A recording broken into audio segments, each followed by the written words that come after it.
যারা কথায় কথায় আমাদেরকে বলছেন আপনারা নাকি চট করে চলে আসবেন, আপনাদেরকে বলতে চাই শুধু বাংলাদেশের শহরগুলো আর কলেজগুলোতে না, প্রান্তে প্রান্তে দেখেন।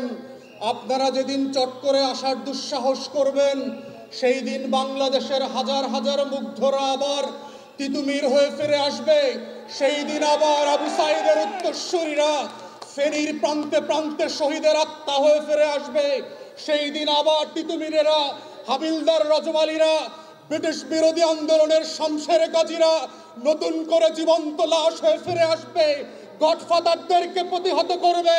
শেখ পরিবারের যে ফ্যাসিবাদ কায়েম হয়ে গিয়েছিল, প্রান্তে প্রান্তে সেই ফ্যাসিবাদকে প্রতিহত করবে। যারা চট করে আসার দুঃসাহস করছেন তাদেরকে মনে করিয়ে দিতে চাই, 1700 শহীদের লাশের উপরে ভিত্তি করে যেই গণ অভ্যুত্থানে আমরা নতুন বাংলাদেশ পেয়েছি, সেই 1700 মানুষ আজকে 20 কোটি মানুষ আকারে বাংলাদেশে হাজির আছে। যদি বোধ করে থাকেন শাহাদাতের রক্তের মধ্য দিয়ে বাংলাদেশ আবার আগের জায়গায় ফিরে যাবে, প্রকাশ স্বর্গে বাস করছেন। আওয়ামী লীগের কবর রচিত হয়ে গেছে।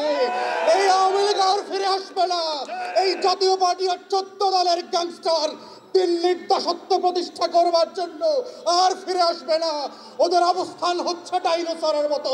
ওদেরকে জাদুঘরে পাবেন, রাস্তায় রাস্তায় প্রান্তে প্রান্তে। আওয়ামী লীগ নামক কোন পদার্থ আগামী 50 বছর না 500 বছরে পাওয়া যাবে না।